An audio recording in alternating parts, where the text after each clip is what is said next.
And that moment, I got an out-of-body experience. And when I went to the future, felt like I went through a time tunnel and I went to the future. And then I saw this, I ran into my mom's room. She was taking a nap. I woke her up. I said, Mom, I got this invitation. I went to heaven. I saw this God, like a man.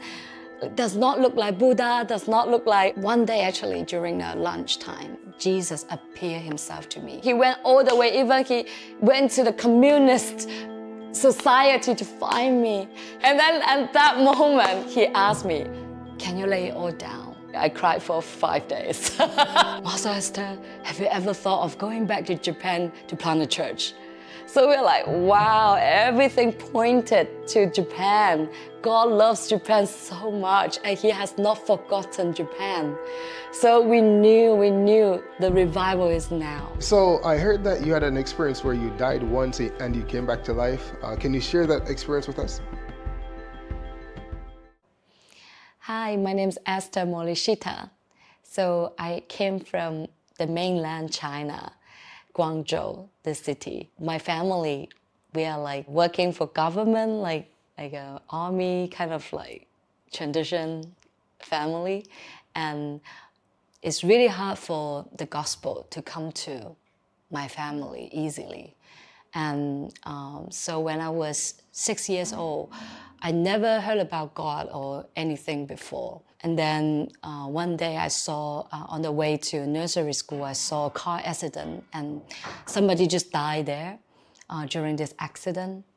And I suddenly just got this curiosity in my heart coming up, the question like, if that person is dying, where will he go after he's dead?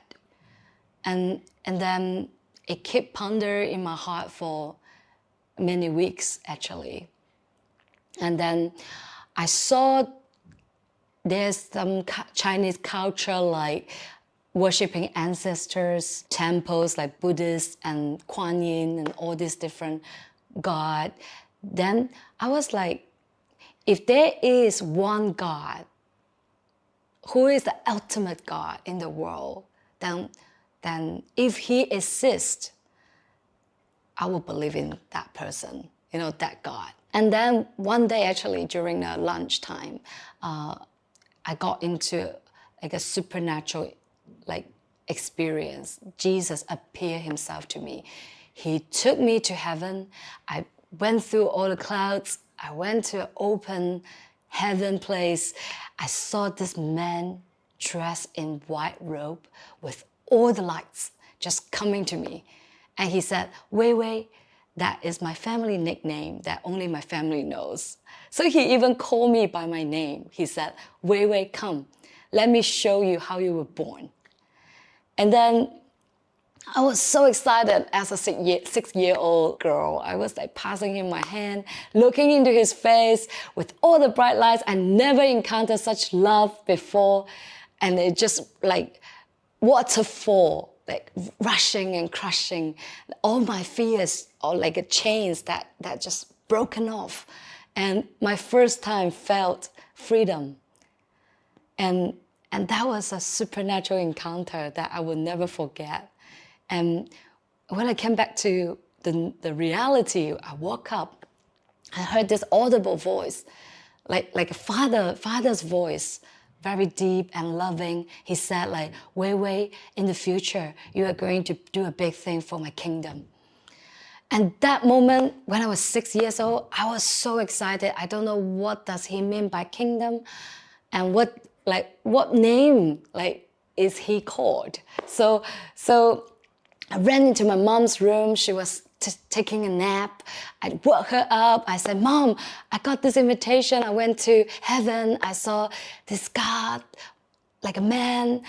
It does not look like Buddha, does not look like all other animals, or not look like the ancestors, kind of person. Who is he?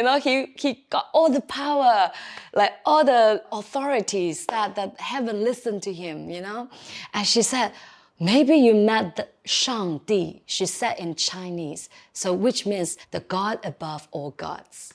So I was like, wow. Got my curiosity right there too. Like, I'm like, okay, what should I do? You know, like we are just so amazed, and my mom's still in her thinking because she was too surprised that me, like a little girl, encountered such a big thing, and she never told me anything about religion that much that time. So it was my first ever encounter in the mainland China. And then when I was in the middle school, I went into a slight depression. I couldn't have facial expression for 3 months. So I tried everything. I tried to think positive. I tried to go to the psychologist to maybe consult with them. And they gave me some medicine, but then it's all like temporary thing. And it never really healed me. And so still like living in the boarding school, middle school time, one night I just felt like I fed up with this. I fed up with all this trying. But I remember that dream when I was 6. So I called upon his name, even though I don't know who he is. But I call him Papa God. I said, Papa God, help me. Help me. And that moment, there is a supernatural power, like a force, came into my heart.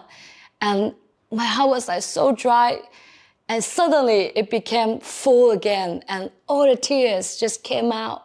And I felt that warmth, felt that peace, felt that joy again, like how I was encountering him in heaven. And I felt that moment, all the oppression just gone, left me immediately. So the next day morning, I can finally have smile back to my face again. I can finally have a joy that marks my life. So people see me, they say, oh, Esther, the joyful one. So since then, the joy just like really obvious in my life, and the childlikeness that I carry. And then it's so funny, like all this process, he didn't tell me exactly his name, right? Like he did not just immediately call me to a Chinese underground churches or any church-related things growing up. So when I was 18, I went to England, London. I did London College of Fashion, a fashion school. And then during that time, actually, I got 2 really good friends. They're from Singapore and Japan. And that time, they approached me and they shared the gospel with me, and they took me to their church. And so amazingly, when I first time visited that church, the tears, when they were worshiping Jesus, the tears just came out of my eyes, like again and again, felt the warmth, like the things that I felt when I was in the middle school and 6 years old. And I can't believe like this power just, I don't know how to describe it at that moment. But I just feel all my anxiety just gone. And the stress about the school, everything like competition, when that fashion school is like one of the top school in the world. And people want to go to study this fashion design or want to have your own brand. And they would love to go to that school because that was like the fashion houses will hunt those graduate students. And so the competitive is so hard. Like people strive for perfection, strive for the next idea, strive for being unique and looking for identity and giving answers about identities. But it was still so empty. So that moment, my friend just reached me out. He said like, you know, I want you to know God is love.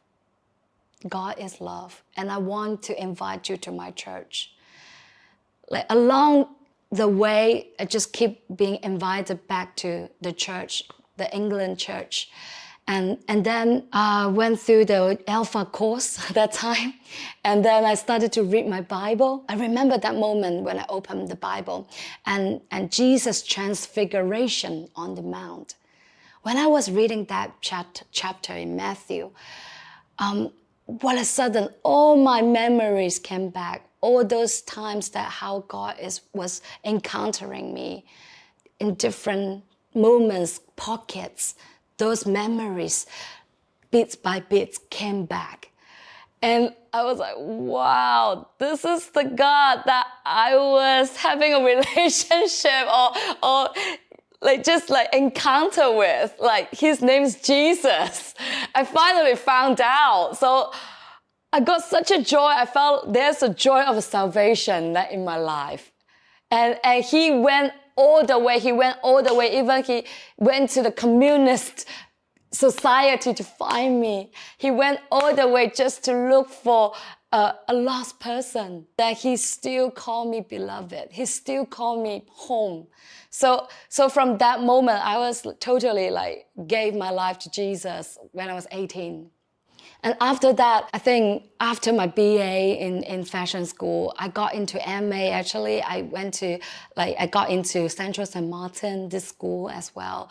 And I worked for Burberry for a while, and they considering really like hire me for long term. But just at this moment, God started to talk to me again. He said, lay it all down, Esther. Say goodbye to London. Come back to China and receive your calling. I was like, what? I can't believe I spent 5 years in London. I knew all my friends. First time I encountered faith, growing in the church, planting in my spiritual family. And I need to give it all up. Plus, I got into the best top school doing MA and can do something greater in my mind, something greater, okay? And then at that moment, he asked me, can you lay it all down? Can you lay it all down just to follow my voice? So, you know, the natural being inside of me, I cried for 5 days. I cried for 5 days. And then, I told my small group leader, I told my spiritual brother, like my covering in my London church, because I really love them. They are like really good church, like rooted in the word, rooted, like open for the Holy Spirit. I love them. I love this family.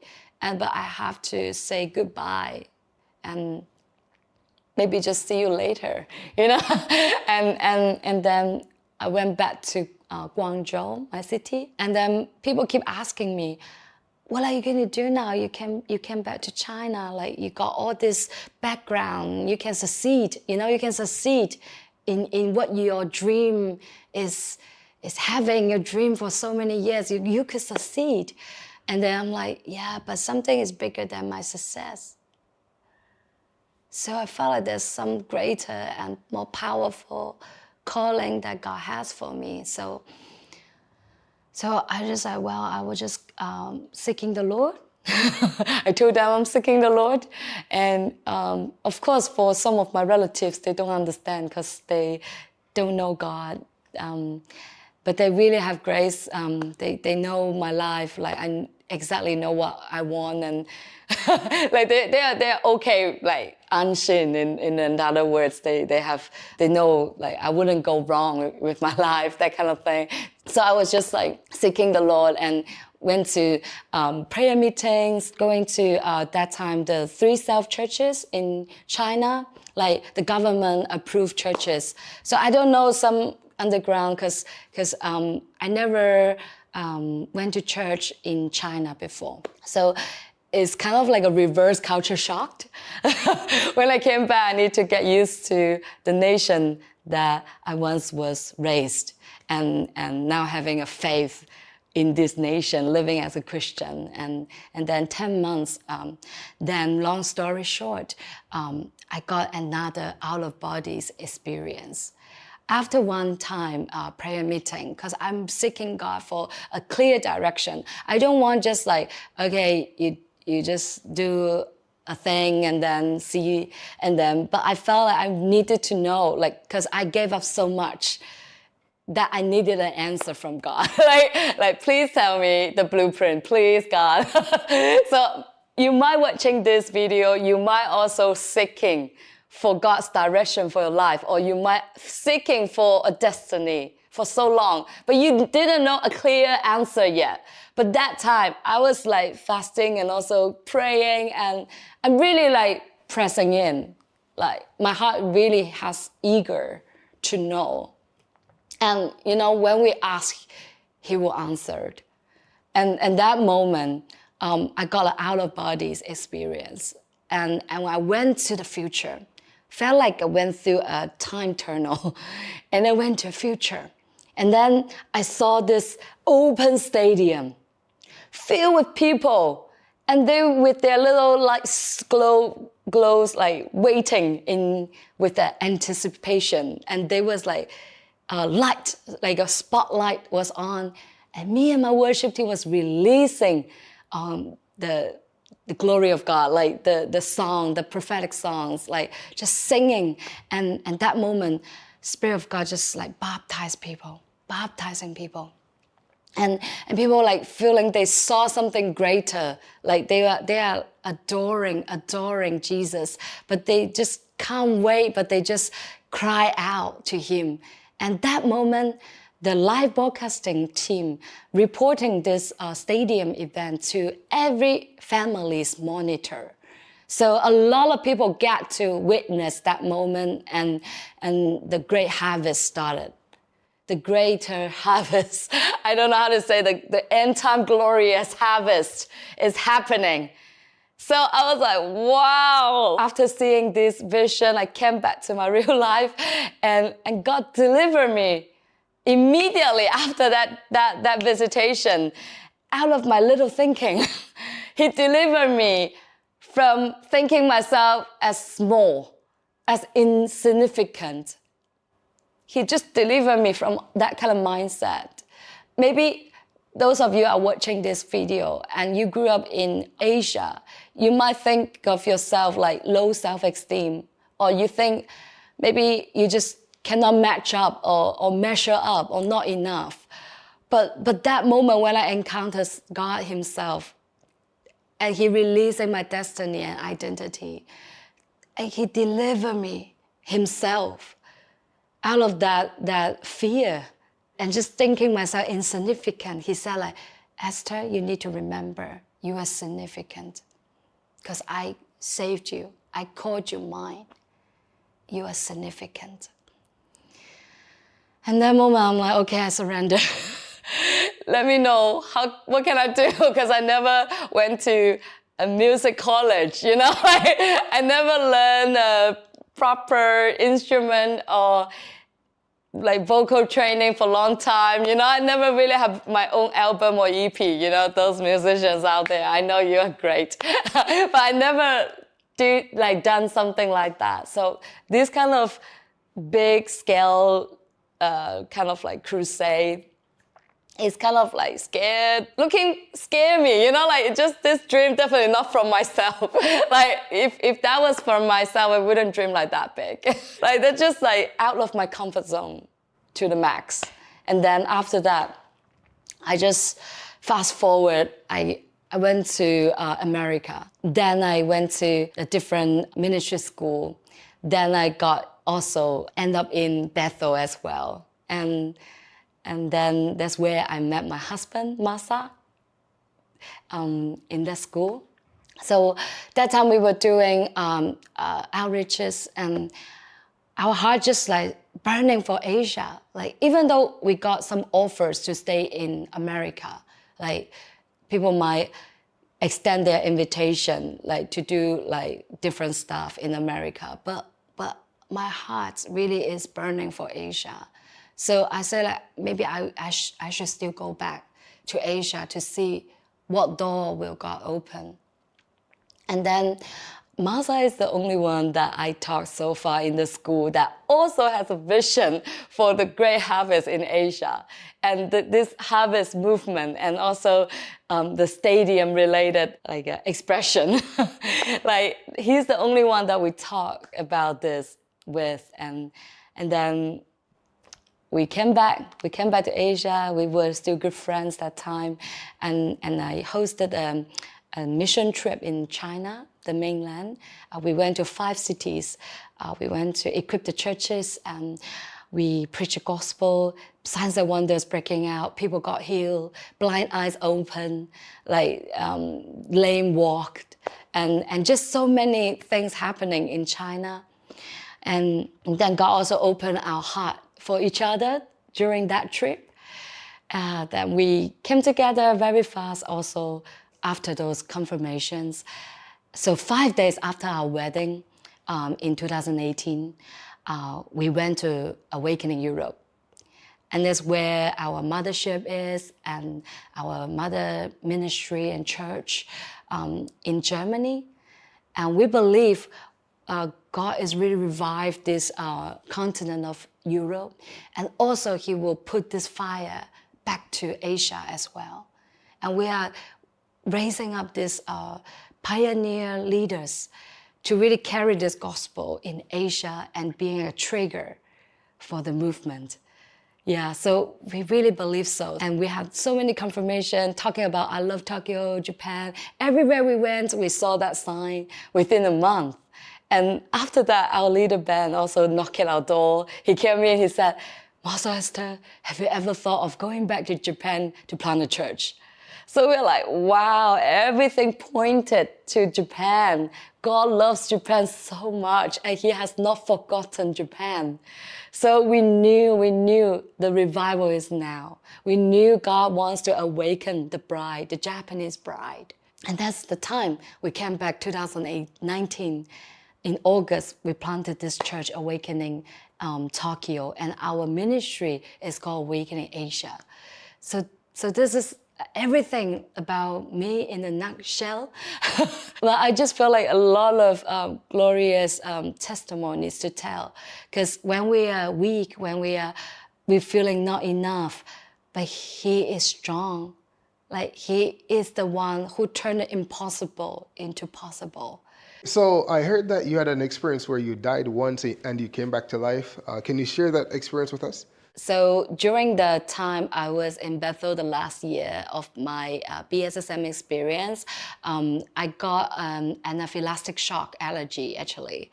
And then it was really pretty intense that time. I didn't know it will cost my life because of that. And then I just went to the clinic, nearby, and then all my hives breaking out from my body, and I felt a bit like weak, and not just a bit, very weak in my body. I feel like breathing kind of like heavily.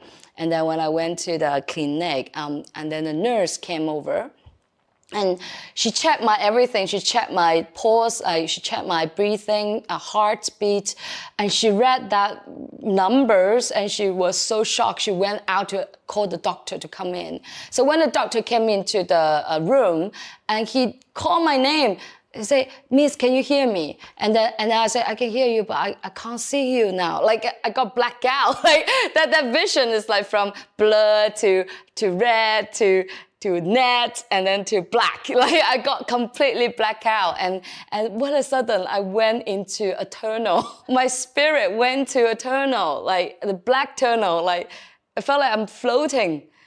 That moment I was floating with some same time people. I felt like there's some companies there, but I couldn't see a thing. But I felt so peaceful, and I felt like it's floating, and then I felt like nearly there's a glimpse like of light coming. Like I felt like it kind of like flowed to the end, but then the lightning like immediately shoot at me, like that kind of lightning like shoot at me. So I came back.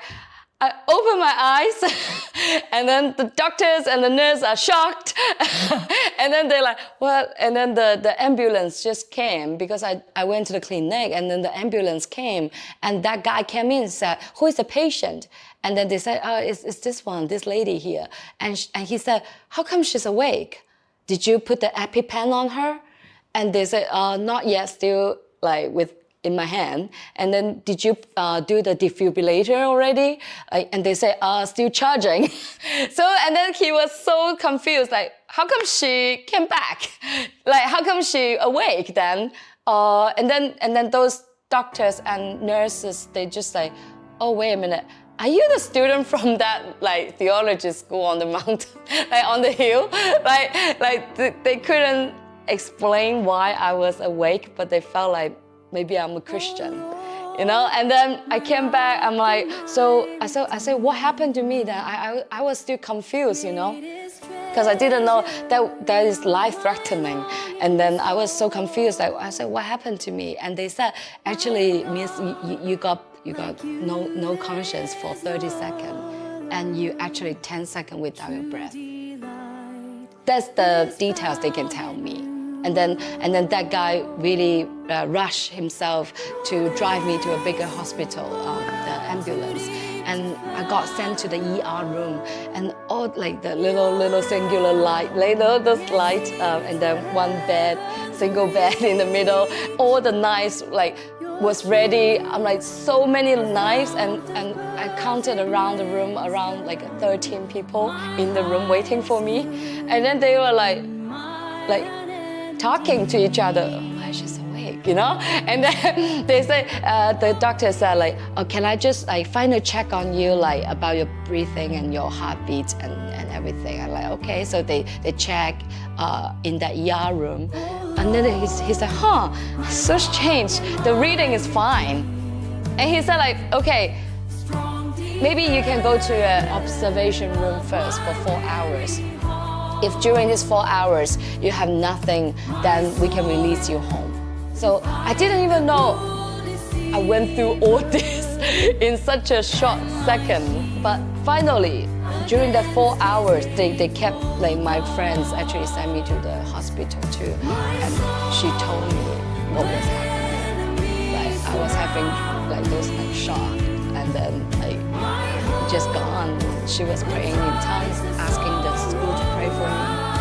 And from that time on, I just felt God's hands is really on my life, and He's sovereign. He's so sovereign. Like He's defeated death. Like He's the one defeated the death. And then there's nothing can hold us back anymore. So from that point on, I felt like my life just has nothing to compromise. If there's some fear in me, like I'm just keep going, you know, like even death that He can take me back to life, and how much more we can do together with Him. So I felt the supernatural courage or just this like boldness just come to my life since that event, like that particular resurrected experience in the tunnel with Him, you know, like I just felt like, yeah, my life is never mine anymore. Like it just completely, I need to live for Jesus. Like, my life was once mine, but now it's no longer me living, but Jesus living inside. When you were in heaven, right? Yes. That experience. Can you share some more about that when you were 6 and you were taken? So was it a dream, like you went to sleep until you were taken up?